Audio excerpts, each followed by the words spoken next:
Hi, everyone. Good afternoon. I'm Rachel Hirschberg. I'm an associate professor of applied developmental and community psychology in School of Arts and Sciences. And I'm super excited to introduce our team today. We have our community partners here. We're so grateful that they came. So I'll start. We'll just go down the list. Well, I'll start. This is Jacob. Jacob is a recent UWT alumnus who now is a full-time employee here in the First Generation Fellows Office. And he was also a research trainee on our project. This is Mrs. Latasha Jackson Rodriguez. She's the executive director of Restore, Assemble, Produce. She's also a licensed therapist. I forgot to put that credential up there, so I just wanted to give a shout out to that in case people are interested. And this is Apostle Jimmy James, Reverend Jimmy James, who's the manager of our project, the kind of leader of the project that we're going to talk about. And then a lot of you know Dr. Stephen Ross, who's also an associate professor in the psychology major. I don't know, what do you call yourself? Associate professor of? Do you just say psychology? Okay, I have a longer description. So we're super excited to talk about Youth Agents of Change, which is a youth participatory and action research project that actually started long before Dr. Ross and I and Jacob got involved in the project. So Latasha is going to give some background about how the project started before we joined in. But the short of it is it's a youth participatory and action research project aimed at having youth really contribute to a race and equity plan that would inform how the Kent Police Department interacted with the community, and was really aimed at addressing community or police community violence. But I'll let Latasha say more. Testing, okay. Good afternoon. So it actually started, this project started over 18 months ago when Commander Hollis approached Restore, Assemble, Produce with the opportunity to assist the Kent Police Department in creating their racial equity strategic plan. Our organization sits right across the street from the mayor. We were very familiar, they're familiar with us. And so they thought that it would be a great idea that we join in on this plan. Commander Hollis thought that it would be of importance to include community of color and youth in this community to make this project a success. Commander Hollis was promoted, and we were just getting started with the project, and then they promoted him, and I think he went down to Lacey. I think he ended up in a higher position in Lacey as chief. He became chief. There it is. So Commander Hollis was promoted, and he was leaving Kent Police Department. Before leaving, he wanted to make sure that this project continued on after his departure. It was then we began to have meetings with the chief to further discuss RAP's part. RAP is Restore, Assemble, Produce. It's the acronym, and see what that looks like. And Apostle Jimmy James is going to tell you the process after that. Great, fantastic. I'm Apostle Jimmy James, and I was the program coordinator for our project with Restore, Assemble, Produce. But I just want to say I think one of the reasons that Commander Hollis had chosen RAP was because there was a lot of things that was actually going on in the city of Kent. We understood it. We always would see on the news about all the issues with police violence. This was kind of like just right after COVID, so there was a lot of things in Black Lives Matter movement, so a lot of things was happening, but people don't know locally in some of our communities in the city of Kent, we had a lot of issues and racial equity issues going on with the police department in little smaller communities. For example, we had one of our commanders he was a commander, top official in the police department, but he was openly promoting Nazism and hate, and so a lot of people in the community knew this, and it hit the national news, and everyone was pointed to Kent, Washington. It was like, who is this guy, who is this city, and who is this mayor that's allowing this to go on? And then and recently, then there was a shooting of a young African-American teenage boy, and the city was found liable, and they settled millions of dollars. And so all these things were recent, was going on, and the city of Kent was in an uproar. So it was very important for the city of Kent Police Department to begin to reach out and search for some type of solutions to the volatile problems that was happening in the community. And so I think it was around March when Apostle reached out to, correct me if I'm wrong, but he had done a lot of training in participatory research actually, and asked some of the folks he had worked with to connect him to a researcher around the region who had some experience doing participatory research. So he reached out to me and asked if I would join the project, and I was really excited. We had a Zoom meeting and we kind of just clicked, I feel like, and we also talked about the sort of limits of what I could provide and just some of my own background. We started working together formally in like kind of May, I think, having multiple meetings. And between May and December, there were dozens of meetings, mostly between youth scholars who Latasha and Apostle identified. So we started off with like maybe 12, and kind of toward the end, it was about a group of 5 who were consistent. And they spent a lot of the summer working with 6 police officers, just sort of talking about some of their concerns. And in December, Latasha and I talked about how it would be really great to try to grow our collaboration. They had some adult allies from Kent working, RJ, who's a leader in the community who's worked with the police before, and some other adult leaders, but really wanted some additional adult support, and also thought it would be great if we could have some college students working with the teenagers, because some of us are a little old already, and they wanted a bit of a middle ground between the youth and the adults on the project. And so we had this great opportunity to apply for the Faculty Fellows Grant in December, or I guess it was throughout the fall we worked on the project. In December, we really turned our project application in, and we tried to broaden it so we could have additional adult allies who had experience working with the police, which was sort of Dr. Ross for us, who does a lot of research around trying to improve, in my mind, trying to make some of the police practices more just. And we also were able to bring in Jacob, who had been a former student of mine and was interested in participatory research and had a lot of experience working with teenagers through, what are some of those groups? TRIO, but also a few others as well, yeah. And then we also, through our grant application, decided to kind of expand our framework to really try to assess how youth participatory action research was impacting the young people. So one of the things I study is empowerment and change making in youth. And so we decided to sort of systematically assess that as part of our process. So the overarching goal of our project is really extending on their former collaboration to really assess and support youth as they make impactful change in the community while gaining research skills, which is also part of doing youth participatory and action research, to really train youth as researchers as well. So with the funds, we were able to expand some of the adult support. We were also able to bring in another former UWT alumnus. I'm also just like promoting UWT left and right. Joshua Little, who is one of my sort of dear former research assistants who went through UWT and also had direct experiences of racism when interacting with the Kent police years ago, which both Dr. Ross and I were actually really familiar with. And he's a wonderful youth leader as well, now has his MBA. He's wonderful. He's hopefully coming back to the region soon. So we added him to the project with some funds to provide an honorarium. We were able to add Jacob to the project, and Jacob's going to say a little bit more about what he did. Go ahead.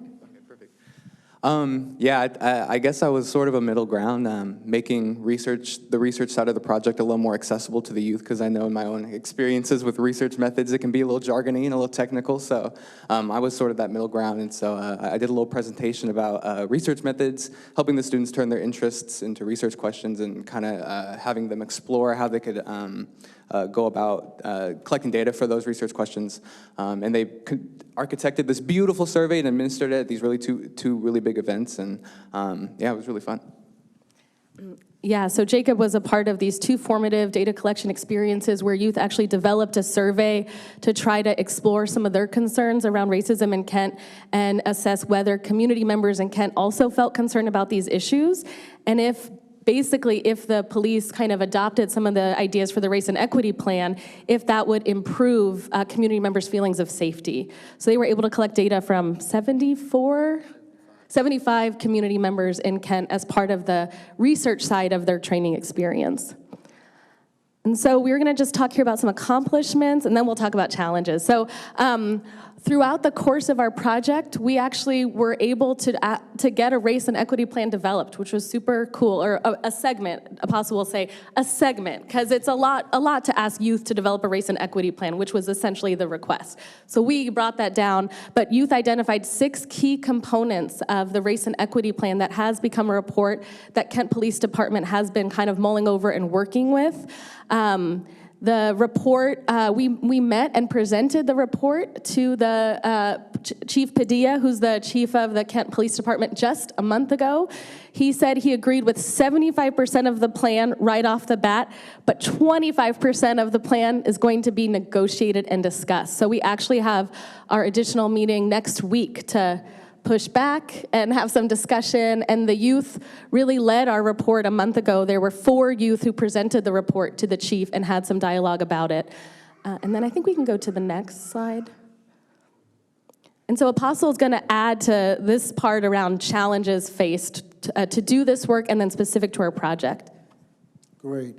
One of the things that we're talking about, distrust. And so that was one of the major challenges from the very beginning all the way still to the end. It was distrust. Our community just does not trust the police. Just to get started, we had to go through a major process from the very beginning just to get the youth on board. That meant we had to go through the parents. And the parents, they didn't want to have anything to do with the Kent Police Department. And we had to be very strategic in recruiting, talking to parents, assuring them that there was nothing that their children would face to where they would not be safe. And that's where the adult allies coming in. That's where the University of Washington Tacoma came in, that we let them know, no, they're not going to be, because usually what systems like to do is check the box. Where people were afraid of, they're going to use our children to say that they communicated with the community and still go out there and choke down our children and our community.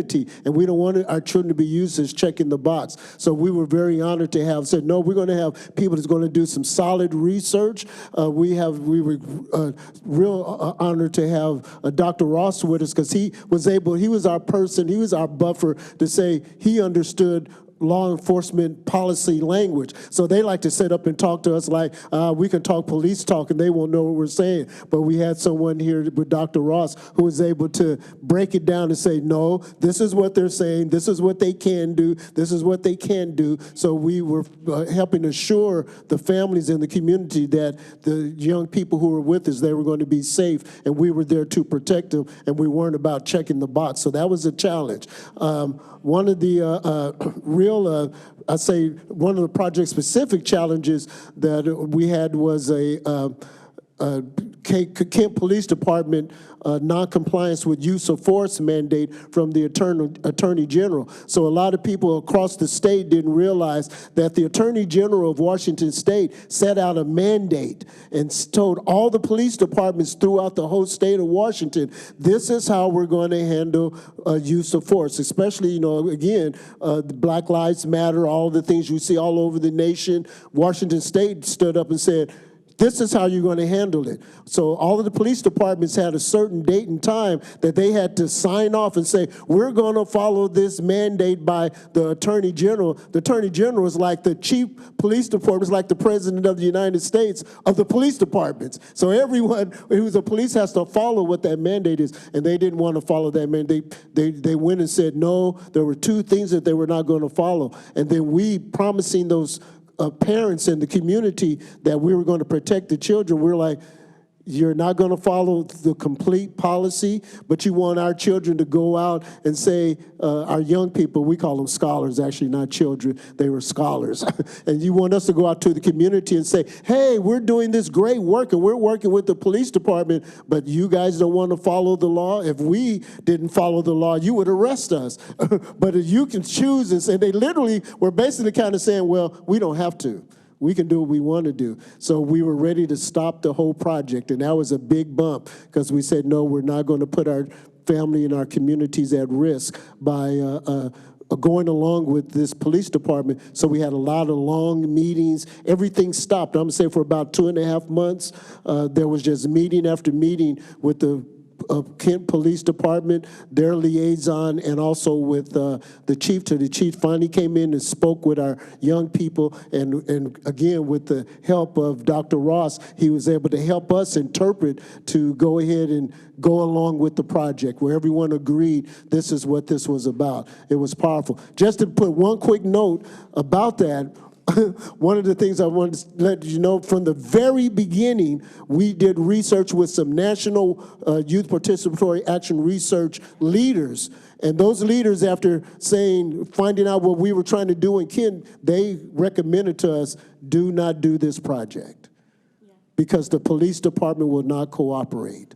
So with our leadership between our executive director, Latasha Jackson-Rodriguez, and with Dr. Hirschberg, we all sat together, and then we mitigated and counseled each other and made the bold decision that we were going to move along with this project to see if we can get this done. So again, and other challenges was our young people, because they're young people, and they and they had a lot of other things that they wanted to play sports. People had jobs. There's low-income communities. People are leaving and moving and all these things. So all of these were challenges, but again, as Dr.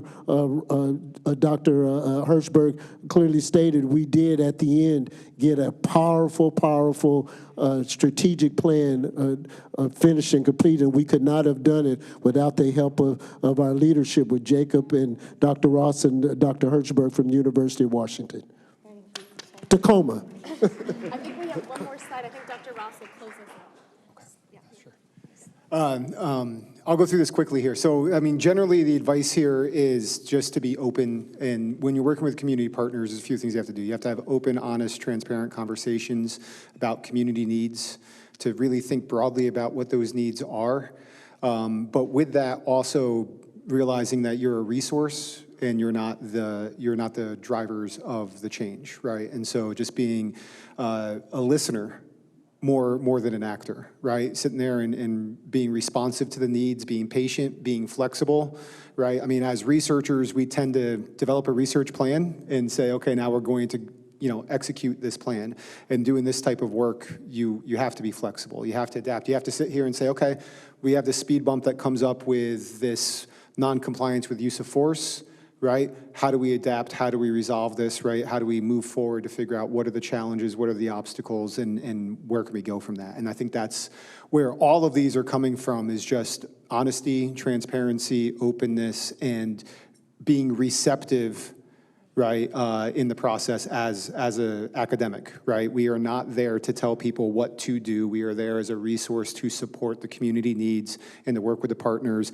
And then I think related to that, the last thing here is, if you're going to engage in this type of work, you really need to know how to translate, right? You can't speak as an academic. I think Jacob noted this here, is like there's a lot here that we have to bring to them in ways which are digestible, whether it be trying to translate police talk, right? Cop talk's a real thing, right? And they're really good, especially administrators, right? The chief is really good at talking around things, right, rather than directly addressing them. And so figuring out how can we say, okay, this is what they're really saying, or this is what the policy really says, right? And this is what they can and can't do, and I think that's really important there. I'll just say our last thing is we had a really well-rounded team with wonderful collaborators. So folks that you all had worked with for a long time were an incredible part of the project, who were Black leaders in the community of Kent. RJ, I think of as a huge part of the work. And then just thinking about Jacob and Joshua again, having such wonderful resources at UW that we could bring into the project with not that much money, but stretching it as much as we can. We're grateful for every penny, but just really thinking about what resources we all had at our to bring in and putting all those efforts together. The students talked about how Joshua was a really impactful part of the project, hearing about his experience. All right, we have to stop. I think we're going over. Thank you so much. We're so grateful, and thank you. Our last slide is just thanks to all of our collaborators, especially Julia Smith, who gave us a lot of feedback as we were in the process, and we're so grateful to her kind of unending work for community engaged research and scholarship. To the students, Beyonce Precious, Ray III, and Aisha were the student leaders who really showed up pretty consistently, our adult allies. And then one more thanks to Latasha and Apostle, who came here from Kent today to be with us. So thank you so much. And we're done.